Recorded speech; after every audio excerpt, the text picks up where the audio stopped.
छात्र छात्राओं को मेरा शुभ आशीष। आशा करता हूँ कि आप सभी घर पर स्वस्थ होंगे और लॉकडाउन के नियमों का पालन कर रहे होंगे। मैं महेंद्र पाल गंगवार, प्रवक्ता भौतिक विज्ञान, सरस्वती विद्या मंदिर इंटर कॉलेज बीसलपुर में ऑनलाइन शिक्षण व्यवस्था के माध्यम से आपके सामने फिर उपस्थित हूँ अपनी 5वीं वीडियो लेकर।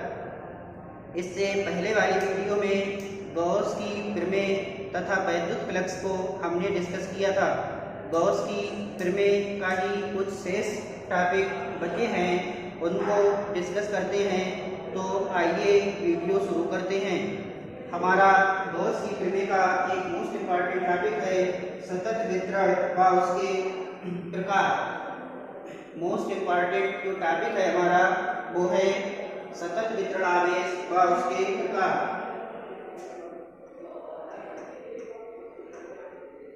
सतत वितरण आवेश व उसके प्रकार। यूनिट है 2। यूनिट 2 गॉस की प्रमेय।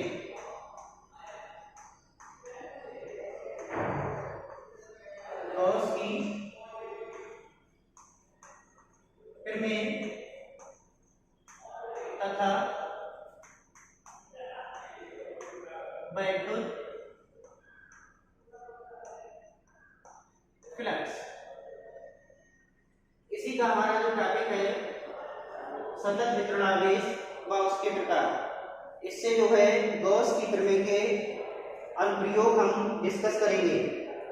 गॉस की प्रमेय के अनुप्रयोग भी डिस्कस करेंगे। तो इनमें गॉस की प्रमेय में इनका उपयोग होगा। तो आइए देखते हैं सतत वितरण आवेश। किसी वस्तु को तथा वैद्युत फ्लक्स उसका ही एक जो इससे पहले वाली वीडियो में शेष रह गया था हमारा सतत वितरण आवेश और उसके प्रकार।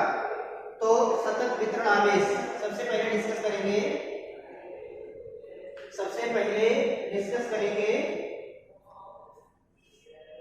सतत वितरण आवेश। सतत वितरण आवेश।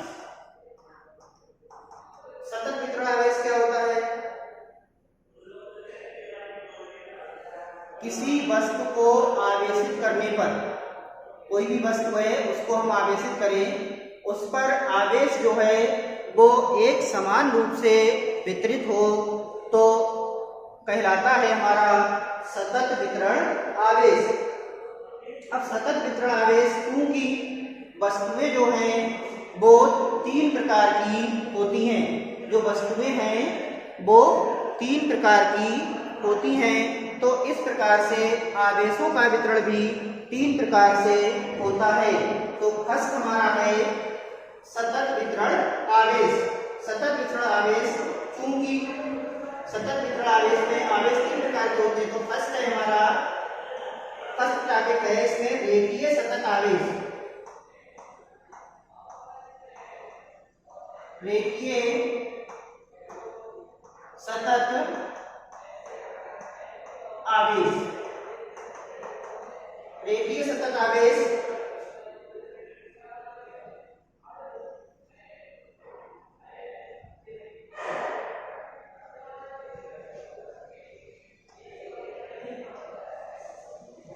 रेखीय सतत आवेश क्योंकि रेखीय आवेश घनत्व रेखीय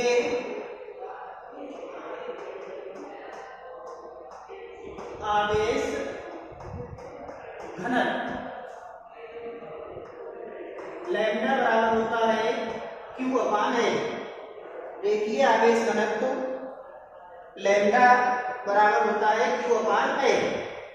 अगर यहाँ पर इसकी वैल्यू हम 1 रख दें तो किसी रेखीय वस्तु की त्रिज्य एकांक लंबाई पर उपस्थित L बराबर अगर इसमें 1 रख दें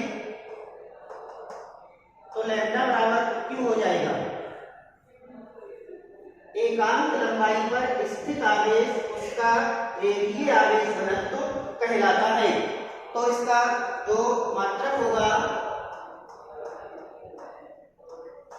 मात्रक हो जाएगा कूलम इंटू मीटर।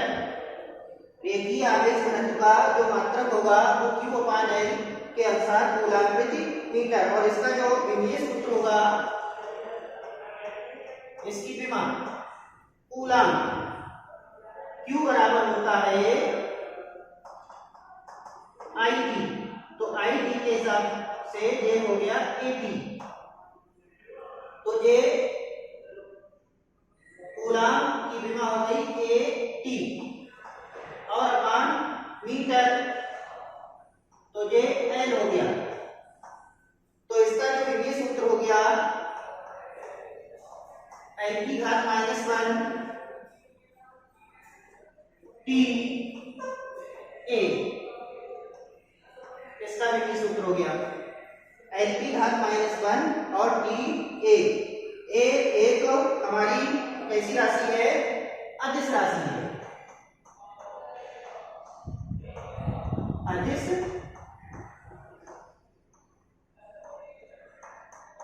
अदिश राशि है। तो इसमें पहला जो टॉपिक था हमारा रेखीय सतत आवेश। रेखीय सतत आवेश में जो रेखीय आवेश घनत्व होता है वो लैम्डा होता है। तो 3 प्रकार के आवेश हमने बताए थे, तो पहला हमने इसमें डिस्कस कर लिया है। अब हम दूसरे की ओर बढ़ते हैं। तो जो सेकंड है हमारा, सेकंड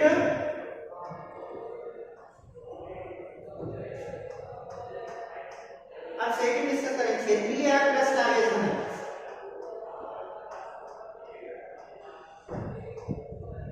क्षेत्रीय या पृष्ठ आवेश घनत्व। जो पृष्ठ आवेश घनत्व होता है क्योंकि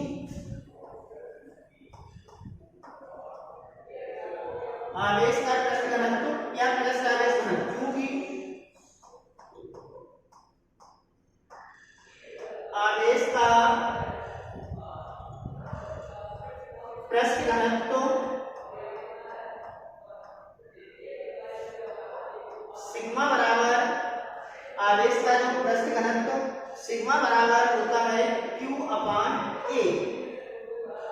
इससे पहले हमने डिस्कस किया था लैम्डा बराबर Q अपान A। अब इसमें एकांक क्षेत्रफल करते हैं। अगर क्षेत्रफल A बराबर 1 रखते हैं यानी कि ये वैल्यू हो जाएगी एकांक क्षेत्रफल। एकांक क्षेत्रफल तो किसी पृष्ठ के सतह के एकांक क्षेत्रफल पर उपस्थित आवेश, किसी पृष्ठ के सतह के एकांक क्षेत्रफल पर उपस्थित आवेश उस आवेश का पृष्ठ घनत्व कहलाता है, यानी कि आवेश का पृष्ठ घनत्व कहलाता है। इसे हम सिग्मा से प्रदर्शित करते हैं। देख लो दोबारा से, देखो किसी पृष्ठ, कोई पृष्ठ या कोई भी हम सतह ले लें, किसी पृष्ठ या किसी सतह पर एकांक क्षेत्रफल पर उपस्थित आवेश, एकांक क्षेत्रफल पर उपस्थित आवेश उसका पृष्ठ घनत्व कहलाता है। इसे सिग्मा से प्रदर्शित करते हैं। इसका मात्रक इसका हो जाएगा कूलम मीटर स्क्वायर। इसका मात्रक कूलम मीटर स्क्वायर होता है तथा विमीय सूत्र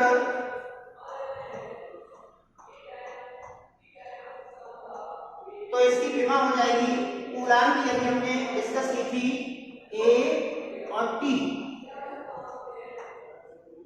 और मीटर स्क्वायर है यानी कि क्षेत्रफल, तो ये इसकी हो जाएगी L की घात 2।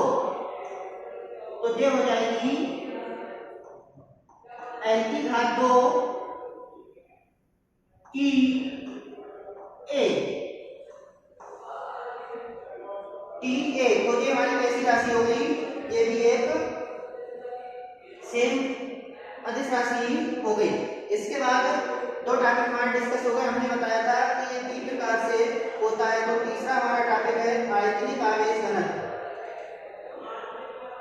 तीसरा टॉपिक है हमारा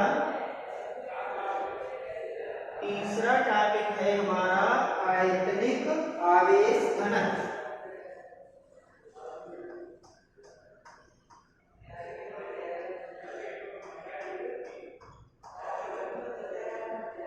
आयतनिक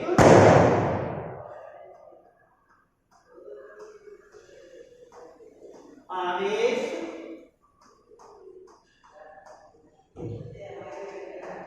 घनत्व।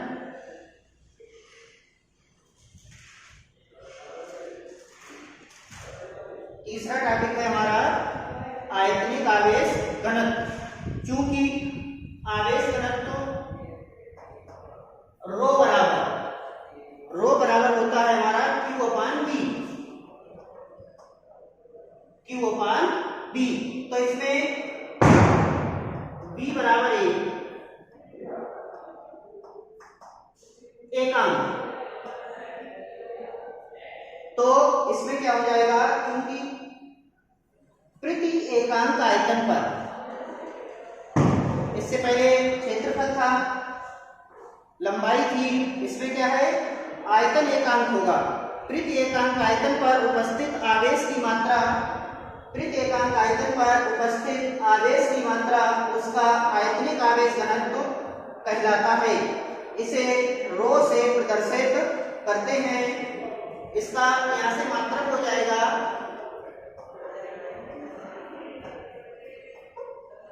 कूलाम प्रति मीटर की घात 3। कूलाम प्रति मीटर की घात 3। और विमा हो जाएगी कूलाम 80 हो गया। और ये L की घात 3 हो गया। L की घात -3 T A, ये इसकी विमा होगी।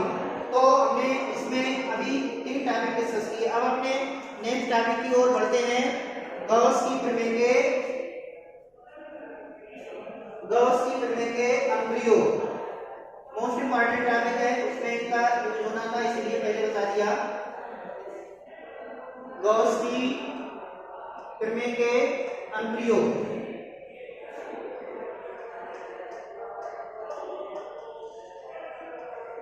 गॉस की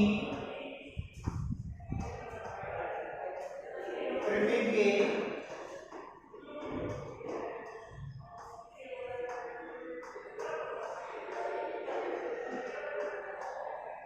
अनुप्रयोग। गॉस की प्रमेय के अनुप्रयोग। तो इसमें देखो, कूलाम के नियम के अनुसार किसी बिंदु आवेश के कारण वैद्युत क्षेत्र की तीव्रता हम ज्ञात कर सकते हैं। कूलाम के नियम के अनुसार हम E बराबर 1/4πε0 Q/r² न्यूटन प्रति कूलाम। कूलाम का नियम हमने अपनी पहली वीडियो में डिस्कस किया था और उसमें बिंदु आवेश के कारण वैद्युत क्षेत्र की तीव्रता E बराबर हमने बताया था 1/4πε0 Q/r² होता है। तो जो कूलाम का नियम है, कूलाम के नियम के अनुसार केवल बिंदु आवेश के कारण ही वैद्युत क्षेत्र की तीव्रता को ज्ञात किया जा सकता है। अन्य आवेशित वस्तु में जैसे आवेशित छड़, अन्य आवेशित वस्तु में जैसे मान लो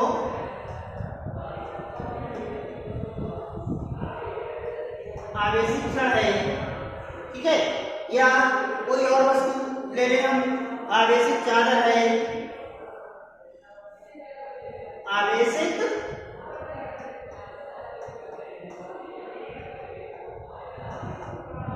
आवेशित चादर है या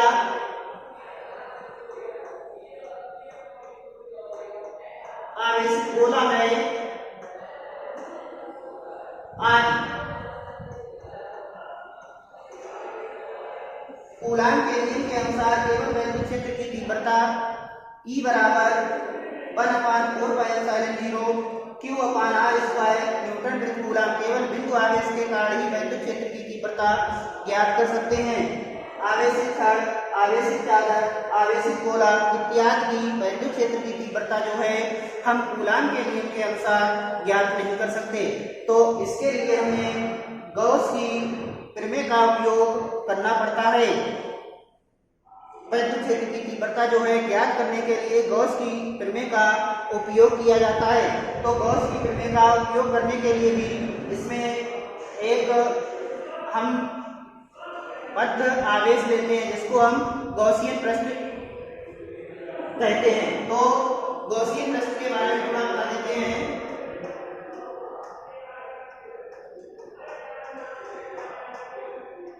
गॉसियन पृष्ठ क्या होता है? गॉसियन पृष्ठ, गॉसियन पृष्ठ यही बिंदु आवेश के कारण वैद्युत क्षेत्र की जो तीव्रता है कूलाम के नियम के अनुसार 1/4πε0 Q/r² को ज्ञात कर सकते हैं। लेकिन अन्य वस्तुओं जैसे आवेशित छड़ है, आवेशित चादर है, आवेशित गोला आदि की वैद्युत क्षेत्र की तीव्रता जो है वो हम कूलाम के नियम के अनुसार ज्ञात नहीं कर सकते। आवेशित गोला, आवेशित छड़, आवेशित चादर इत्यादि में इनकी वैद्युत क्षेत्र की तीव्रता ज्ञात करने के लिए हम कूलाम के नियम का प्रयोग नहीं कर सकते। तो इसके लिए हमें गॉस की प्रमेय का उपयोग किया जाता है। किंतु गॉस की प्रमेय का उपयोग करने के लिए हमें एक ऐसे पृष्ठ की आवश्यकता होती है। गॉस की प्रमेय का उपयोग तो किया जाता है लेकिन गॉस की प्रमेय का उपयोग करने के लिए भी एक हमें पृष्ठ की आवश्यकता होती है जो कि चारों तरफ से बद्ध होता है, जो कि चारों तरफ से बद्ध होता है। इसी पृष्ठ को हम गॉसियन पृष्ठ कहते हैं। इसी पृष्ठ को हम गॉसियन पृष्ठ कहते हैं। तो आइए शुरू करते हैं इसका पहला अनुप्रयोग। पहला अनुप्रयोग, तो फर्स्ट अनुप्रयोग है हमारा पहला अनुप्रयोग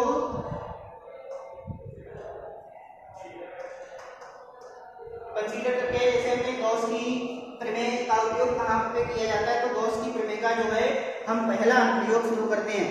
तो अनंत लंबाई के किसी सीधे तार के कारण किसी बिंदु पर वैद्युत क्षेत्र की तीव्रता हम ज्ञात करेंगे पहले अनुप्रयोग में। तो इसमें ये आवेशित तार ले लेते हैं हमें। ये कोई आवेशित तार है, इसके चारों ओर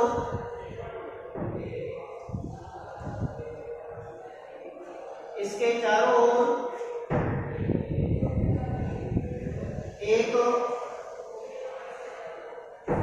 बेलनाकार गॉसियन पृष्ठ, चारों ओर एक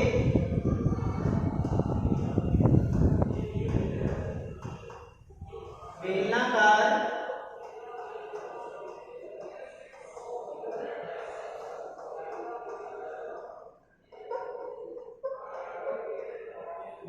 गॉसियन पृष्ठ हम ले लेते हैं। इस तार की जो लंबाई है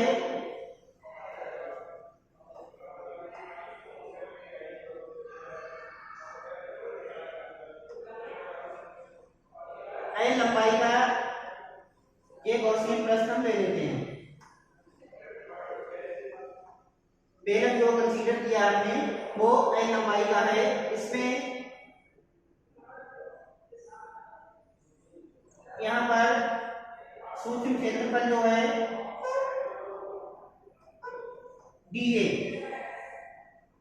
कोई बिंदु P ले लेते हैं। वैद्युत क्षेत्र वेक्टर E और क्षेत्रफल वेक्टर dA दोनों एक ही दिशा में हैं। तो हमारा टॉपिक था अनंत लंबाई के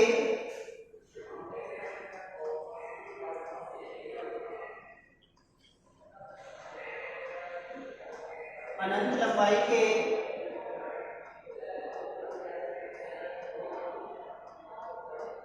आवेशित तार के कारण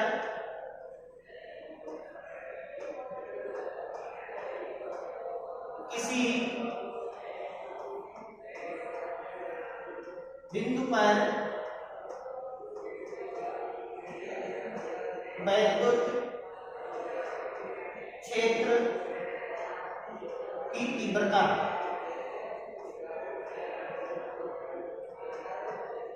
तो इसमें हमने जो पहला टॉपिक डिस्कस किया था रेखीय आवेश घनत्व, रेखीय आवेश घनत्व लैम्ब्डा बराबर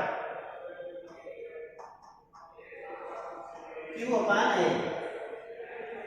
इसकी आवश्यकता पड़ेगी, इसको हमने पहले ही समीकरण बन करके नोट कर लिया है, लैम्ब्डा बराबर Q अपान है। इसमें सूक्ष्म क्षेत्रफल dA से होकर गुजरने वाला एक बेलनाकार गॉसियन पृष्ठ खींच लेते हैं तो dA से होकर गुजरने वाला बेलनाकार गॉसियन पृष्ठ d फाई बराबर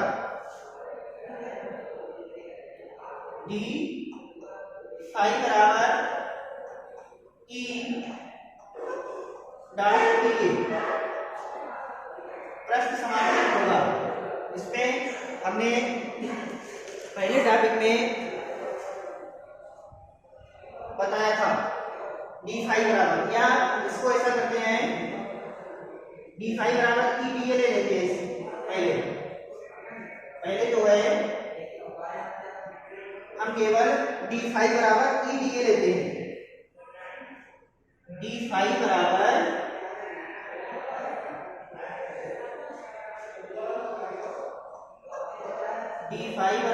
E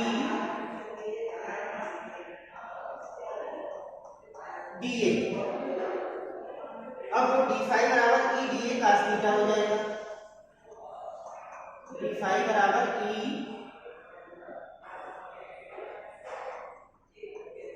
dA cos theta, d phi बराबर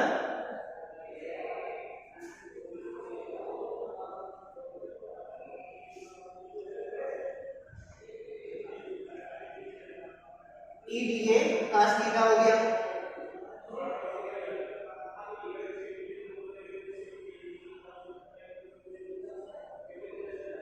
E dA cos थीटा ले लिया। अब इसमें चूंकि वैद्युत क्षेत्र वेक्टर E और क्षेत्रफल वेक्टर dA दोनों एक ही दिशा में हैं तो थीटा बराबर हमारा हो जाएगा 0। थीटा बराबर हमारा क्या हो जाएगा 0, तो cos 0 हो जाएगा। cos 0 की वैल्यू जो होती है वो 1 होती है, तो ये d फाई बराबर हो जाएगा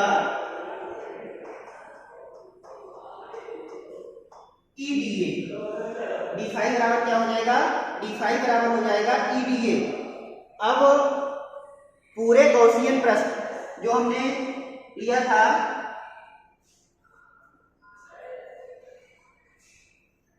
इसमें ये हमने लिया था बेलन, तो जो है पूरे बेलनाकार जो अभी तो ये सूक्ष्म के लिए रहता, अब ये पूरे बेलनाकार गॉसियन पृष्ठ के कारण हम लेंगे वैद्युत इसमें फ्लक्स,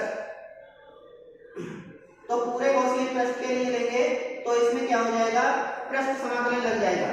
तो ये पृष्ठ समाकलन इसमें लेंगे, ये होता है पृष्ठ समाकलन, तो ये हो जाएगा पृष्ठ समाकलन d फाई बराबर E और पृष्ठ समाकलन dA। पृष्ठ समाकलन जो हटता है तो उसके साथ में तो ये पृष्ठ समाकलन d फाई बराबर E और पृष्ठ समाकलन dA हो गया। तो अब इसमें ये हो जाएगा फाई बराबर EA। फाई बराबर हमने ले लिया EA, क्योंकि गॉस की फिर में से फाई बराबर हमारा होता है Q upon epsilon zero.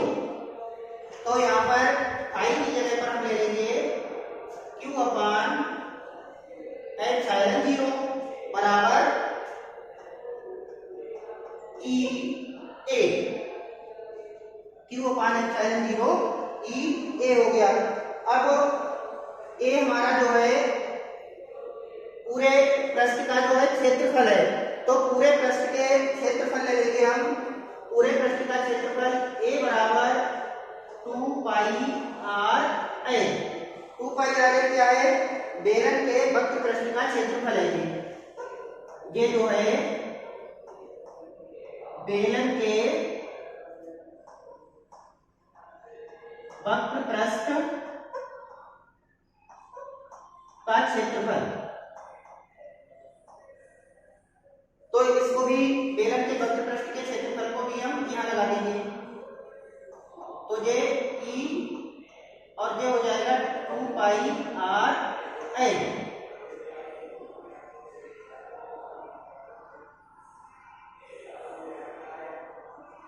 Pi are हो गया। ई की वैल्यू निकालेंगे तो ई बराबर हो जाएगा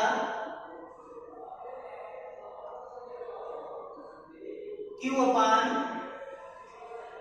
2 pi epsilon zero R A. अब समीकरण जो फर्स्ट थी, बिल्कुल शुरू में हमने बताया था समीकरण 1 से लैम्डा बराबर होता है क्यू अपान ए। लैम्डा क्या है? रेखीय आवेश घनत्व है हमारा। जो लैम्डा बराबर होता है क्यू अपान ए, जो हमने पहली समीकरण में बताया था, ये हमारा रेखीय आवेश है। रेखीय तो क्यू अपान ए की जगह पर लैम्डा हो जाएगा। ई बराबर हो जाएगा lambda upon 2 pi epsilon zero r newton प्रति कूलम। इसको क्या करें? 2 से गुणा कर दें और 2 से हम भाग कर दें इक्वेशन को। तो ये ई बराबर हो जाएगा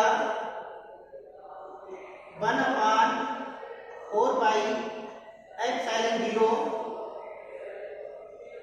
2 लैम्डा बटे आर न्यूटन प्रति कूलम। इसका ये दूसरा रूप हो गया।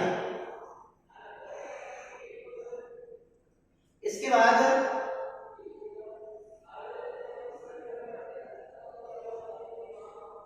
1 अपान 4 पाई एप्सिलॉन जीरो की वैल्यू जो होती है वो 9 बटे 10 की घात 9। इसकी वैल्यू रख देंगे तो ये ई बराबर हो जाएगा 9 बटा 10 की घात 9 2 लैम्डा अपान आर न्यूटन प्रति coulomb. 2 lambda upon r newton प्रति कूलम। तो यही जो है यही जो है जो आवेशित तार है उसके कारण विद्युत क्षेत्र की तीव्रता का सूत्र है। आइए इसको फिर से हम शुरू से एक बार डिस्कस कर लेते हैं। जिसको नहीं समझ में आया होगा वो पुनः रिवीजन में क्लियर हो जाएगा।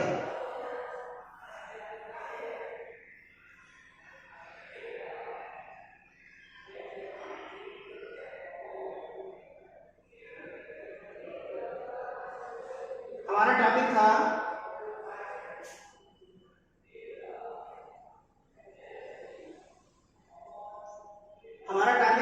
अनंत लंबाई के आवेशित तार के कारण किसी बिंदु पर विद्युत क्षेत्र की तीव्रता हमें ज्ञात करनी थी।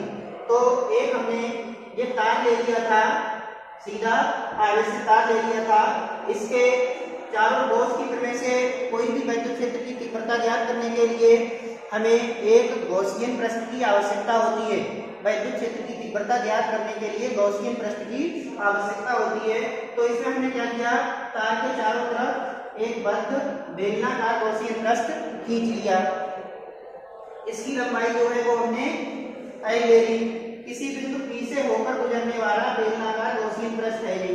बिंदु P पर वैद्युत क्षेत्र वेक्टर E तथा क्षेत्रफल वेक्टर dA दोनों एक ही दिशा में हैं। तो इसमें ये d फाई बराबर हो जाएगा E dA। इससे पहले हमने देखिए इसका लास्ट में यूज होगा लैम्डा बराबर Q अपान L, जो पहला सतत वितरण आवेश में हमने बताया था रेखीय आवेश।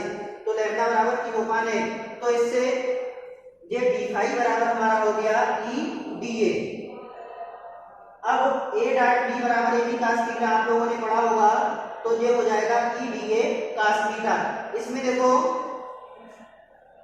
इसमें ये E और dA जो है दोनों एक ही दिशा में है, दोनों एक ही दिशा में है, मतलब इनके बीच का जो कोण होगा वो 0 अंश होगा। तो यहाँ पर ये वैल्यू जो है cos थीटा की, जो थीटा की वैल्यू होगी वो 0 होगी। तो cos 0 की वैल्यू जो है वो 1 होती है। तो इसके अनुसार हमने इसमें d फाई बराबर E dA यहाँ पर रख दिया।